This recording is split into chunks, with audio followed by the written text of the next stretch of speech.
ओम श्री गुरु सत्ताय नमः। सभी को प्रणाम। पिछले वीडियो में आपने सुना कि श्री देवी नामक गायत्री साधिका जो मिशन के कार्य में बहुत रुचि रखती थीं, उनकी मदद के लिए परम पूज्य गुरुदेव ने आदरणीय लीलापत जी को एक ऐसे गांव में भेजा जिसका उन्होंने कभी नाम भी नहीं सुना था। परम पूज्य गुरुदेव एवं वंदनीय माता जी के आशीर्वाद से शुरुआत में बहुत विरोध होने के बाद भी वहाँ पर गायत्री यज्ञ बहुत अच्छी तरह से संपन्न हुआ और सिर्फ गांव के नहीं बल्कि आसपास के कई गांव के लोगों ने भी पूर्ण आहुति में भाग लिया। आइए अब इसी क्रम को आगे बढ़ाते हैं। एक बार गुरुदेव ने कहा, बेटा तू नरखेड़ चला जा, वहाँ हमारी बेटी सावित्री है, वो वहाँ पर महिलाओं को हमारा साहित्य पढ़वाती है, उसने महिलाओं का संगठन बना रखा है। हमने कहा, गुरुदेव नरखेड़ कहाँ है? गुरुदेव ने कहा, नागपुर से पहले है, वह संतरे की सबसे बड़ी मंडी है। इस समय संतरे की फसल भी चल रही है, वहां जाकर महिलाओं की शाखा बनाकर आ। गुरुदेव ने हमारा कार्यक्रम नरखेड़ा का बना दिया और सावित्री को पत्र लिख दिया। हम नरखेड़ा पहुंचे। सावित्री का लड़का रमेश हमें रास्ते में ही मिल गया। हमने जब सावित्री का मकान पूछा तब रमेश ने कहा, हम उन्हीं के लड़के हैं, आप हमारे साथ चले। हम उसके साथ चले गए, घर पहुंचे और गुरुदेव का पत्र सावित्री बहन को दिया। उसने हमारे स्नान भोजन आदि की व्यवस्था की। विश्राम के बाद हमने कहा, बहन जी अब आप सभी बहनों से हमको मिलवाओ। सावित्री बहन हमको बहनों के घर ले गई। सब बहनों से भेंट हुई। जिधर भी जाते वहां पर हमको संतरे खाने को मिलते थे। रमेश के साथ हम सावित्री के खेतों को देखने गए। उनकी जमीन में भी संतरे का बगीचा था। हम जब घर आए तो सावित्री ने कहा, भाई साहब भोजन कर लो। हमने कहा, बहन जी यहाँ तो सारे दिन संतरे का ही भोजन किया है, यहाँ जब तक रहेंगे संतरा खाते रहेंगे, ऐसे संतरे हमारी तरफ मिलते ही नहीं हैं। सुबह हमने कहा, बहन जी सब बहनों को बुला लो, गोष्ठी कर लेंगे। सब बहनें बुलाई गईं। 5 कुंड का यज्ञ भी रख लिया। सावित्री का घर बड़े घरों में से था, उसके कई मकान थे। एक मकान के चौक में यज्ञ रखा और यज्ञ के बाद गोष्ठी हुई। सभी बहनों ने व्रत लिया कि अब हम महिला जागृति का कार्य करेंगे और इस क्षेत्र में दौरा भी करेंगे। नरखेड़ा में महिला शाखा बनाई। सबसे पहले नरखेड़ा में ही महिला शाखा बनाई गई थी। वहाँ की बहनों का जो स्नेह हमको मिला वह आज तक हमको याद आता है। 4 दिन हम नरखेड़ा में रहे। हमको ऐसा प्रतीत होने लगा कि इन बहनों ने और हमने एक ही माँ के पेट से जन्म लिया है। सावित्री बहन तथा अन्य बहनों का जो स्नेह मिला वह आज तक हमको याद आता है। तब महिलाओं को पर्दे में रहना पड़ता था। अब सावित्री बहन शांति कुंज आ गई हैं। जब भी हम शांति कुंज जाते हैं दोनों बहनें श्रीदेवी और सावित्री प्रसन्न होती हैं। आज उन दोनों का हमारे प्रति इतना स्नेह है कि वो हमको अपना बड़ा भाई मानती हैं। हम भी उनको छोटी बहनों की तरह ही मानते हैं। अगर बहनें महिलाओं का स्तर ऊंचा उठाने के लिए गुरुदेव का साहित्य घर घर पढ़ाएं और सभी व्यक्ति घर घर संस्कार मनाएं, तभी संस्कारवान संतानें उत्पन्न होंगी। नारी जाति की जो हालत आज हो रही है उससे गुरुदेव बड़े दुखी थे। अब समय आ गया है कि महिलाओं को ये कदम उठाना ही पड़ेगा। गुरुदेव कहते थे कि अब महिलाओं का युग आने वाला है। एक बार गुरुदेव ने हमें 5 कुंडीय यज्ञ में ग्राम रमली भेजा। वहाँ की पल्लवाच्छादित यज्ञशाला हमको आज तक याद आती है। पेड़ों के खंभे थे और उनके पत्तों से यज्ञशाला ढकी हुई थी। बड़ा ही शानदार यज्ञ हुआ। आसपास के गांव की बड़ी भारी भीड़ इकट्ठी हो गई। यज्ञ प्रवचन में शाम हो गई, अंधेरा हो गया। बाहर की जनता भी वहीं ठहर गई।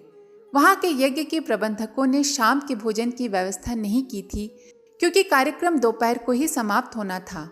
परंतु आसपास के गांव से अधिक लोग आ गए थे जिससे कार्यक्रम शाम तक चलाना पड़ा और उन बाहर से आए हुए लोगों को रात्रि विश्राम के लिए रमली में ही रुकना पड़ा। अचानक रुकी इस भीड़ को देखकर वहां के कार्यकर्ता भयभीत हुए कि इनके भोजन का इंतजाम यकायक कैसे करेंगे, कौन इतना भोजन थोड़े समय में बनाएगा। समस्या हमारे पास रखी गई। हमने कहा, सारे गांव की बहनें अपने अपने घरों से भोजन बनाने के बर्तन तथा भोजन सामग्री लेकर आएं। जो भी सब्जी हो उसे लेकर आएं और आटा भी साथ में लाएं तथा खेतों के पत्थरों से चूल्हा बनाकर भोजन तैयार करें। बाहर के जो लोग आए हैं उनको भोजन कराएं। जिसके घर में जो भी आटा दाल सब्जी थी लेकर आया और भोजन बनाना आरंभ किया। कुछ बहनें घरों में चक्की से आटा पीसने लगीं। थोड़ी ही देर में भोजन बनकर तैयार हो गया। वहाँ के भाई बहनों का उत्साह देखकर हम भी नतमस्तक हो गए। ऐसा यज्ञ हमने आज तक नहीं देखा था। 2 दिन तक ऐसा ही क्रम चला। कहीं मक्के की रोटी बन रही थी, कहीं गेहूं की, बाजरे की, कहीं तिनाजे की रोटी बन रही थी। जिसके घर में दलिया था वो दलिया बनाकर खिला रहे थे। उस यज्ञ में चंदा इकट्ठा नहीं हुआ था। सारे गांव के श्रम और सहयोग से यज्ञ सफल हुआ। वापस लौटकर जब हमने गुरुदेव से कहा तो गुरुदेव बोले, हम ऐसे ही यज्ञ चाहते हैं। गुरुदेव का मन कम खर्च वाले यज्ञ करने का रहता था। गुरुदेव यज्ञों में अधिक खर्च करना पसंद नहीं करते थे। यदि कोई यज्ञों में अधिक खर्च करता था तो गुरुदेव उससे बहुत नाराज होते थे। गुरुदेव कहते थे, यज्ञ से हम शिक्षण देते हैं कि हमें जीवन कैसे जीना चाहिए। जो कुछ अपने पास है उसमें से समाज को भी कुछ देना चाहिए। जैसे यज्ञाग्नि में जो कुछ डालते हैं वो अपने पास नहीं रहता है, वायुभूत बनाकर सारे संसार को वितरण कर देती है। जो व्यक्ति यज्ञ करता है कर्म कांड को ही महत्व देता है, परंतु उसके शिक्षण को ग्रहण नहीं करना चाहे तो वो कितना ही अधिक खर्च करे और कितना ही बड़ा यज्ञ करे, उससे समाज को कोई लाभ नहीं होगा। धर्माचार्यों ने यज्ञ को कितना खर्चीला बना रखा है कि यज्ञ में अनाप शनाप रुपए खर्च कराते हैं। ये उचित नहीं है। हम कम से कम खर्च में यज्ञ कराना चाहते हैं। यज्ञ के साथ ज्ञान यज्ञ अनिवार्य है। जो यज्ञ के साथ ज्ञान यज्ञ नहीं करता वह समाज को भ्रमित करता है और अपने अहंकार की पूर्ति करता है। यज्ञ कम से कम खर्च में होने चाहिए। गुरुदेव ने आगे कहा कि रमली वालों ने यज्ञ के महत्व को समझा। उनको हमारा पूर्ण आशीर्वाद है। बेटे, ऐसा ही यज्ञ कराना, खर्चीले यज्ञों का विरोध करना। हम एक दिन तपोभूमि में थे। गुरुदेव सुबह आए, हमसे कहा, बेटा तुमको ग्वालियर जाना है, वहाँ पर प्यारे मोहन की लड़की की शादी है, उसकी शादी में तुमको जाना ही है। हमने कहा, गुरुदेव जैसी आज्ञा, हम चले जाएंगे। माताजी के पास गए तो माताजी ने भी कहा, बेटा तुमको ग्वालियर जाना है और शादी में जल्दी पहुंचना है। हमने उनकी आज्ञा का पालन किया और हम ग्वालियर ठीक समय पर पहुंच गए।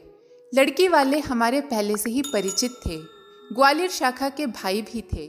सबसे मिले और कहा, गुरुदेव ने हमको भेजा है। जिस लड़की की शादी थी वो भी मिली। इधर लड़के वाले भी समय से आ गए थे।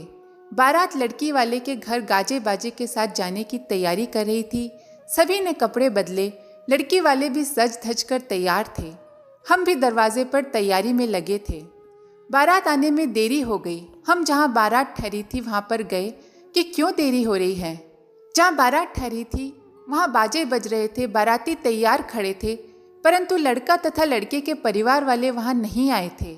हम भीतर उनको बुलाने गए। वहाँ पर लड़का जिसकी शादी होने वाली थी बेहोश पड़ा था। ग्वालियर में जो सबसे बड़ा डॉक्टर था उसको बुलवाया। वो आया। उसने लड़के को देखा और कहा, इसको वापस घर ले जाओ, इसकी हालत बहुत खराब है। हम सब ये सुनकर हैरान हो गए। लड़के वाले लड़के को वापस घर ले गए। जब बारातियों ने ये सुना वह भी वापस चल दिए। इधर जब लड़की वालों ने सुना कि लड़का बेहोश हो गया है और उसको वापस उसके घर ले गए हैं तो बड़ा हाहाकार मच गया। लड़की हाथ में माला लेकर खड़ी थी, श्रृंगार किए हुए थी। हम सबको समझा ही रहे थे कि इतने में लड़की हमारे पास आकर हमको पकड़कर बोली, भाई साहब आपको गुरुदेव ने भेजा है, आप हमको अपने साथ लेकर चलो और हमको जमुना जी में बहा दो या यहाँ पर किसी कुएं में हमको फेंक दो। अब हमारी बोलती बंद हो गई।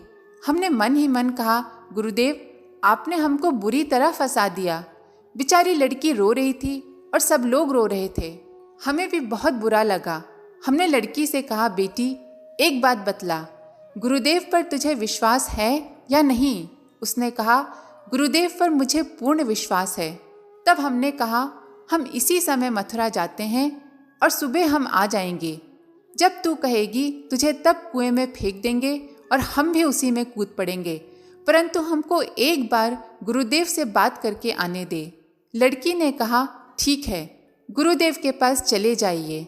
हम रात को ही बस से मथुरा चल दिए। आज के लिए इतना ही। आप सभी का धन्यवाद। ओम शांति। हमारे YouTube चैनल को सब्सक्राइब करें और बेल आइकन को दबाकर ऑल पर क्लिक करें ताकि नोटिफिकेशंस आपको मिलती रहें।